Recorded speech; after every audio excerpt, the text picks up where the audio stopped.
we're going to try something a little bit different today for Convenience Matters. In the past, we've had individual episodes where we talked about various articles in Nax Magazine. We've had individual podcasts where we've talked about survey results, some of which appear in Nax Magazine. And in the past, we've had various episodes, standalone episodes, talking about a trend in the news. Today, we're going to combine all three of those together, looking at three broad categories: store experience, social media, and the ever ongoing saga of the penny. So today we're going to combine together a couple different things and try to present you something as convenient as possible. I had mentioned that in the past we've done individual episodes on surveys, talked about all kinds of things in the numbers. Today we're going to give you some top-line things, and we did our latest consumer survey was conducted in late January, early February in 2026 with a sample size of a little bit more than 1,000 people, and we're going to have more results of that in a bunch of issues of the magazine starting in April. We also had some really interesting coverage in the past couple issues of the magazine I'll also touch upon. But what started with this topic is something that I saw in the February 12th New York Times. It is about a grocery store, and I want to start out with discussion of store experience. I want to read you the first two paragraphs of this New York Times article. It starts out, a reading room, a rooftop garden with Italian honeybees, art exhibitions featuring the works of local artists, and a guest-in-residence bedroom. What may sound like a luxurious retreat is actually a grocery store on a busy stretch of Canal Street in Soho, one of New York's most fashionable neighborhoods. I'm familiar with New York. I live there. The Canal Street is not a quiet, wealthy area. So this store stands out in that area. But read one more paragraph, and then I'm going to talk a little bit more. I'm going to read three more paragraphs from the article, and then talk a little bit more about this. This store, Happier Grocery, first opened in 2023. It has hosted chess nights, family-style dinner parties with chefs, yoga and breath work classes, and knitting workshops. Another paragraph goes on. The idea is that once enough people are collected, the business opportunities are endless. These people could potentially become part of Happier Grocery's universe, an umbrella that includes an office space, event spaces, a members-only club, and a hotel in development. Final paragraph I want to read you. This is a quote. The experience of a grocery store historically is a very in-and-out experience. I think that what they're building is something that's very community-based and about exploration and discovery and culture. So, convenience stores, not typically located in New York City, not typically some of the same high-end clientele or products that Happier Grocery would have. And obviously, there's a big difference between grocery and convenience stores in terms of how they are merchandised, etc. But what I want to talk about is the store experience that Happier Grocery is focusing on. The idea is to collect people that love your brand and then figure out how to sell them things as opposed to figuring out how to sell to as many people as possible. That's the big focus of what was in Happier Grocery.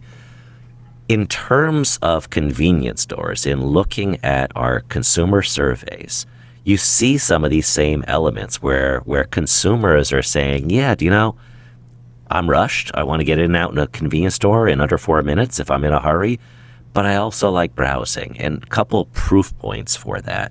We asked customers, if you had a choice going to a convenience store, would you prefer to go through the drive-thru, or would you prefer to go inside the store? And more people said they prefer to go inside the store. They said they like browsing, they said they like the face-to-face interactions, and they like that experience. So what that tells us is that there is an opportunity to sell a vibe. When people are coming in stores, yes, they have a need, but what else is there connected to that vibe? And looking a little bit more want to dance around some of these numbers. I'm not going to give specific numbers for some of these survey results because they numbers don't really translate very well in podcasts. It's not a memorization test. But anyway, the majority of people say when we ask them, do you prefer music or you prefer not music? No music in a store. 2 to 1, they say they prefer music. More than 50% said they liked music in stores. Now, the key thing with that, and something that we have learned, or if you just think about any kind of experience that you've had in an Uber or anywhere else, it has to be curated music. It can't just be what somebody in the store likes to play. I've been in Ubers where it's like, does this guy really expect me to give him a good review or give him a tip with the music he's playing at the volume he's playing it?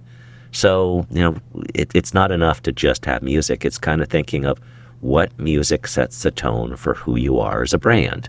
What is it for the customer? What is it for the employees? And see maybe where it fits in there. Because another question that we asked people in this survey that we're going to be doling out responses over the next couple issues of Knacks Magazine is, do you see the convenience store as a place that you have a chance to decompress, however briefly, or is it a continuation of stress to be on your way to someplace else fast? And again, by about a 2 to 1 ratio, they said we find it to be a place that is relaxing as opposed to a stressful, gotta get in and out. Now, we're convenience stores. We have to sell the quick in and out. So just think about what are the opportunities that allow somebody for a little bit more of that leisure. And I think the February issue of the Knacks Magazine had a great article that can show what some stores are doing. Now, when I said in the beginning, I said some of these things are things you might be able to do today or tomorrow. Playing music, if you don't play music, that's something you could do today. The things I'm going to talk about now, in that February issue of Knacks Magazine, they were talking about having bars in stores. You're not going to be able to build a bar overnight, but I want to just quickly talk about the article that was in the February issue of Knacks Magazine. It focused on a couple stores that have bars. One of them is Rutter's. We visited them for Ideas to Go, and it's fantastic. I think the key thing, there's so many great things about what Rutter's does with their bar that they have at the store in Milton, Pennsylvania, is they said that the competition is obviously other bars, but there's no tipping allowed. And if you do tip, it goes to a charity. They absolutely discourage it. They say, we're a convenience store. This differentiates us from a bar. When you buy a drink, that's the price of the drink, as opposed to the bar where at the end of the night, you get a tip and all this other stuff. But it's really, it's not really a typical bar. It's really a bar where you have all these other things that are going on. You get food, you can talk to people, like any bar. There's TVs, there's other opportunities to just like create an experience and create a vibe. And another place that was written about in the Knacks Magazine, I mentioned Happier Groceries in New York City. There's also a convenience store called Little Shop that has a bar in the back of it. It's a little bit more of a speakeasy kind of thing. For anybody in New York City, if you have a chance and you're able to report back on Happier Grocery or Little Shop, let me know. I would love to know more about it. I also need any excuse to go back to New York and check those places out. So that's a little bit on store experience. I think there's some real interesting opportunities, and I think the numbers bear them out. Second thing is social media, and I know everyone's either totally fascinated by social media or totally sick of social media, but that is the world we live in. Social media is what guides conversation. It guides how people spend their free time, and it also guides how people spend their money. And one of the things we wanted to know in the survey is, how does social media affect people's decision on where they go out to eat? And we want to start out with a more basic question. We asked, have you ever seen anything about a restaurant or a place to eat on social media, TikTok, Facebook, etc.? And 70% said they had. seems a little low for me, but that factors in about 8% of people who said they don't even have social media. So another percentage said they don't know, and another percentage said not going to answer. So it's more than 70%, but we don't know exactly where it is. But where it got interesting is the follow-up question to that. We asked, have you ever gone someplace to eat because of what you saw about that restaurant, that place to eat, on TikTok or any other social media? And 56% said they had. And that's a pretty sizable percentage, because when you break it down and look a little bit more into the demographics, of course, the younger consumers, those 18 to 34, 90% said that they have selected a place to eat because of something they saw on social media. Now, also, those 18 to 34-year-olds tend to be the core customer that everybody wants, whether you're a convenience store, fast food, grocery, etc. But I thought was interesting is those ages 65 or older, 24% of those said they have selected a place to eat because of social media. So that tells you how rampant it is. If 1 out of 4 people 65 or older has used social media to make a decision on where to eat, that tells you it's pretty pervasive. And looking at the Next magazine, again, going back to that bars issue, one of the stores that was highlighted was Farmer's Grandson, which has a speakeasy hidden in the back of it. And it's amazing. It's high end. We've had Tony, the owner operator, on the podcast. You can listen to that in our episodes, find it in our episode guide. But he's also found that social media has really driven the growth, the acceptance of what he has going on, because there's no sign saying that there's a speakeasy in the back of a traditional looking convenience store. You find it from social media, word of mouth, and it struck me as there are other examples that we've seen. One is Wags Park. We went to them and visited them for Ideas to Go. It's a traditional looking gas station. And by the way, they also have a bar, which I thought was also pretty interesting for a traditional gas station. But it's about the experience, and it's a dog park that you can go in. You can have food. There's TVs where you can watch major sporting events, movies at night. Your dog can run around, go in the ponds, have a great time. You can hang out. It's all very experiential, and it's something you'd not see from the side of the road, and it's something that you'd more likely discover on social media.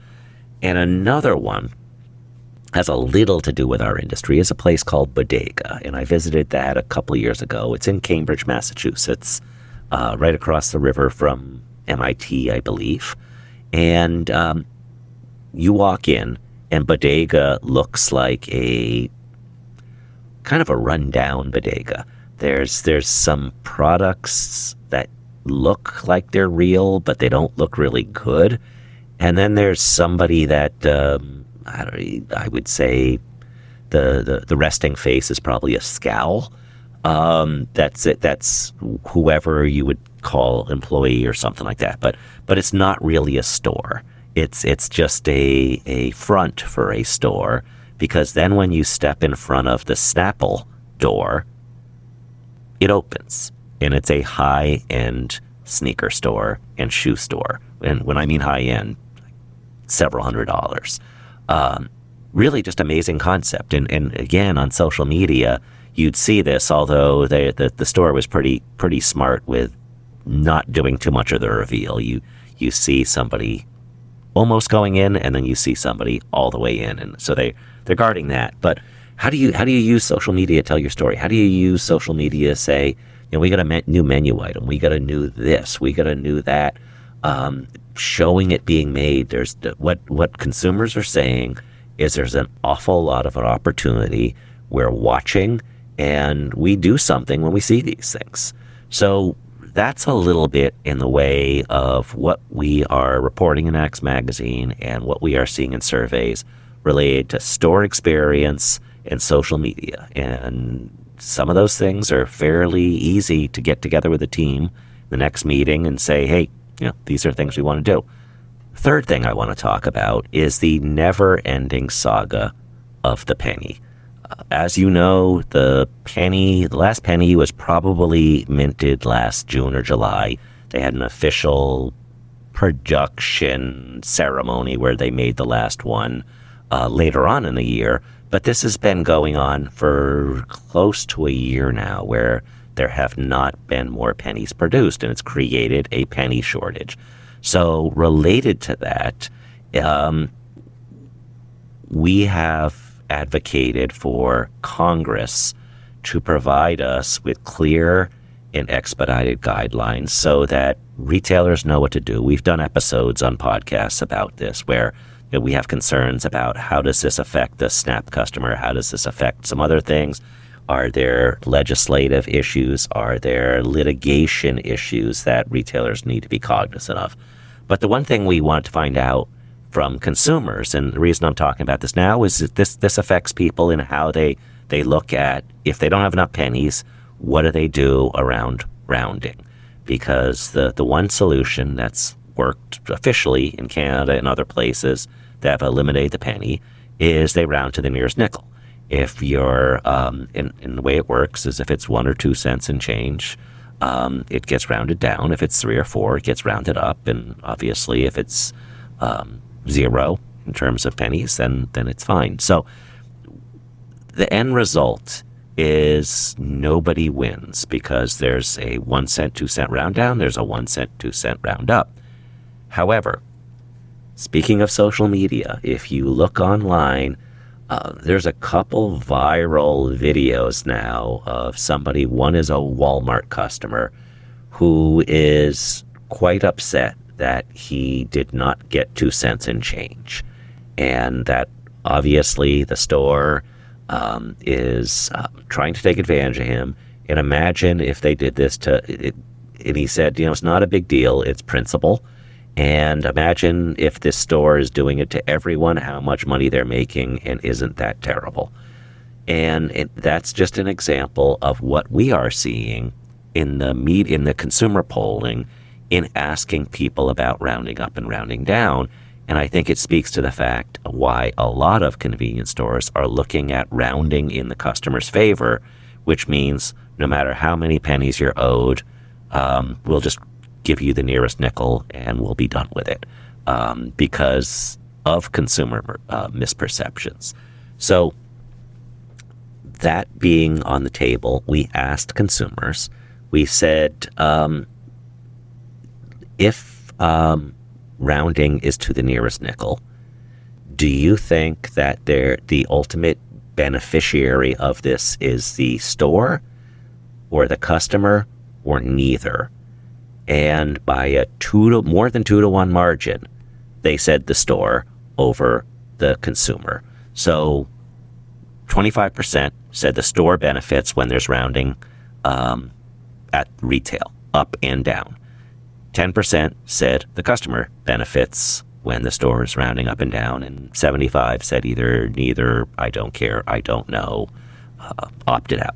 So when you look at that, 1 out of 4 customers think that they are getting a raw deal when they don't get pennies back, even though you're working in a system where it is fair up and down. That's just something to consider when you're looking at what you might want to do, because if a customer is unhappy with that, probably it's like a restaurant customer, it's like anybody with food, for instance. That customer isn't going to walk back to the cashier and say, hey, where's my 2 cents?